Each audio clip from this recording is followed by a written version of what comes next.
How's it going, New World? Sethphir here, and today we are back with another video. This time we are going to be taking a look at the mutation and dungeon of the week. I'm actually going to make this a series, and we're going to do it probably the day after, or the day or day after the mutation cycle rotates for now on. I know it's been a few days since the mutation came out, but I wanted to give my group plenty of time to test everything out and get our stuff situated so that we can give you the best information possible. Now that we have seen the cycle hit live and we have confirmed a few things, we can go ahead and do so. So we're going to go ahead and take a look at the mutated dungeon of this week. So it is going to be Lazarus Instrumentality, as you guys all know, as well as the Hellfire Mutation. So I'm going to go ahead and give you the breakdown on all of these mutation, promotion, and curse abilities and how we dealt with them as a group. And I'll talk a little bit briefly about the normal, intermediate, hard, and then upcoming elite difficulty.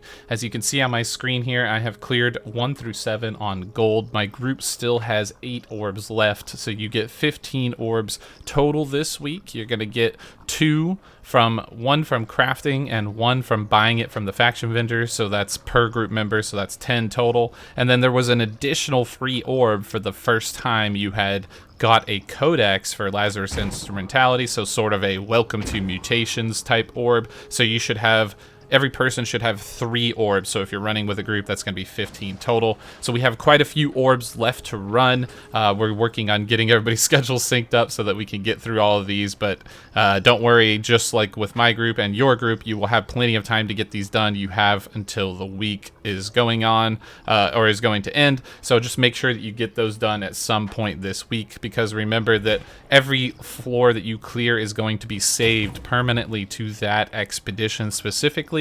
So when it cycles over to the next week, whether it's Dynasty Shipyard or Garden of Genesis, then it is going to be a little bit different for you. And I also know that each person has, or each server kind of has a slightly different mutation or different thing to deal with. So in general, we'll talk about the different mutation elements and different combinations so that you guys can eventually have information on all of them and how to deal with them. And we'll talk a little bit about specifics for Lazarus Instrumentality.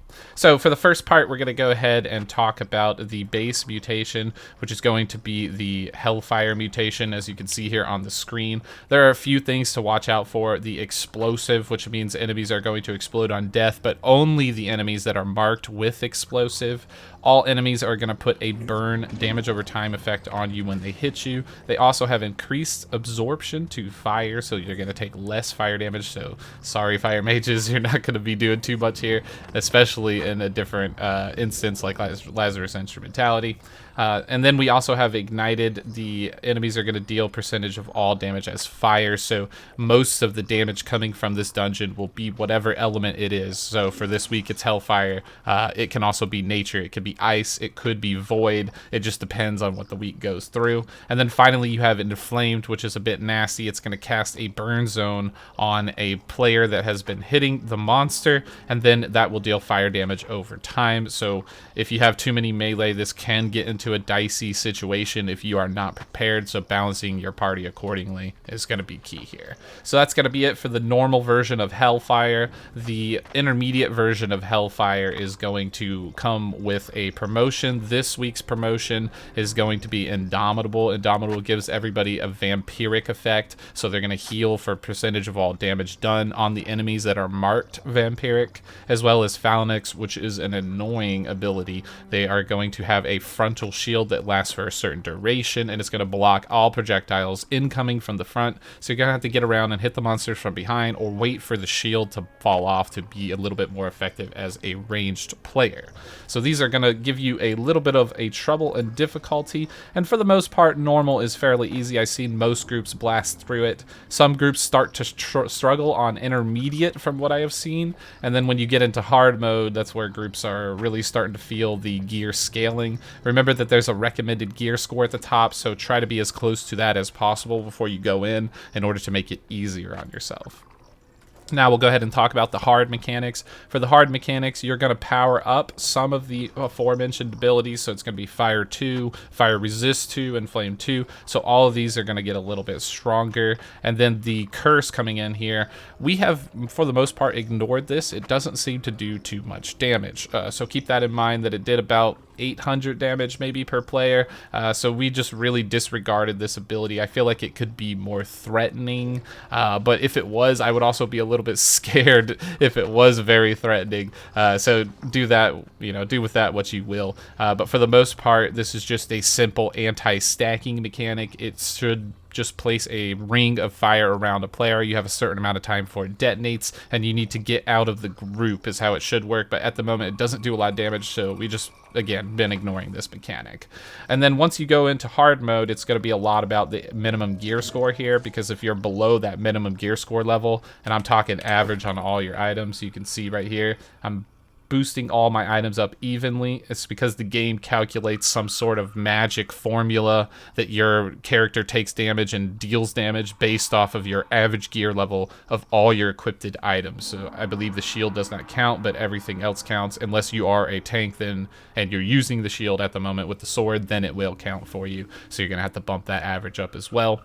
So make sure that you do that to kind of progress a little better. And then as we move on here, we're gonna get into the elite version, which we've yet to do yet, but we will be doing this week. We have tons of orbs and we are very well prepped for it. We've gotten gold on everything else. I expect to continue the same trend for the rest of this. We've been creeping up our gear a little bit, doing runs with other people that have been selling their orbs and just need help or whatever. It's just powering up our umbral shards and getting our gear higher. So then we have this second part of the Desiccated Curse, which is going to be the Shriveled Fire. Now this is where you might actually have to do some mechanics. So the player who gets the Ring of Fire will then have to run around and touch with the ring every single player that has received this new debuff called Shriveled Weaken, which is going to lower their damage, which will lower your healing and lower everything and just cause you a lot of pain in terms of time and clearing the dungeon and speed. So you're going to have to run around and touch each player with that ring and then get out before that ring explodes, theoretically. But since we don't really care too much about the chain fire damage, it doesn't seem to do too much. We'll just ignore that mechanic after. So just touching all the players, making sure you do a quick stack and then spread is probably going to be the way to go for this one.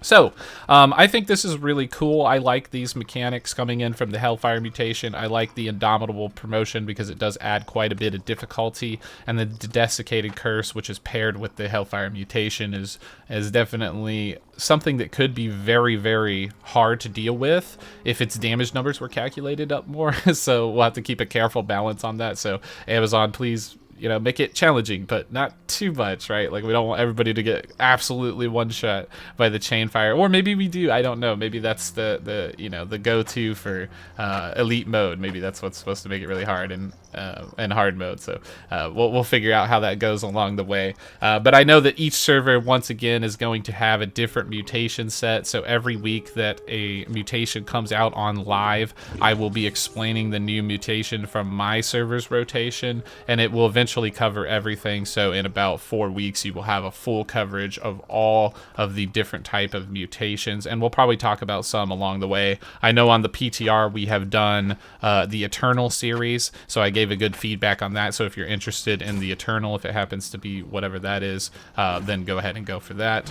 And then we haven't seen the Nature or Ice yet. So far as I'm aware, it was not on the PTR, so those are up and coming, and we'll get into those when we start to see them there.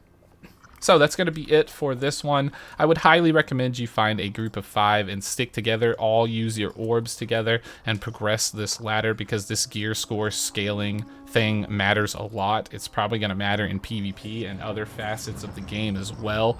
So you would be doing yourself a great favor if you found a consistent group to play with. You can also still pug. That's totally okay. The amount of shards you will get from all of these instances will progress up quite a lot. As you can see, on a 7 we get 1500, and then for a 8 you get 2k, and that scales up really high when you get up here for the 9 at 4k and the 10 at 6k shards. So this is going to be enough to upgrade your gear quite a lot, and when you hit that 618, 620 level, you're really going to start to feel the pain, because it's going to ask for a lot of shards to upgrade your gear. So getting up to 625 will be quite a task, but once you are there, once you have finally hit the 625, getting further items to 625 will not be that difficult, since you will get about 6k shards per run. And then also keep in mind that there's going to be several resets or soft resets coming in for the ladders. And what I mean by that is when Dynasty Shipyard first comes out, you have to start from Dynasty 1, right? Like, even if you're on Lazarus level 10, you have to start from Dynasty Shipyard level 1. So it's going to be a little bit more complicated. You're going to have to use your orbs to grind up that ladder and get there. And our group is considering skipping Dynasty and saving the orbs for the next week if it's looking like a particularly nasty mutation combination on there. But we'll feel it out and we'll see how it is. But there's definitely some picking and choosing you can do with some of these runs. That can definitely be a thing. But overall, we've had a blast, an absolute blast. This has breathed new life into the game. Everybody is enjoying the game. There are several really good weapons coming from these. I'll actually probably make a video talking about that. There are many named items that are BIS, like absolute BIS, and if you save them, you can upgrade them and get them into the legendary version, which is crazy. So make sure to keep an eye out for some of those weapons. Just read them, right? Like they might be good. Like, to check them, read them before you destroy them. I'll have a more comprehensive list coming up here shortly that will kind of help you on that, so you can know what to delete, what not to delete as you go forward here.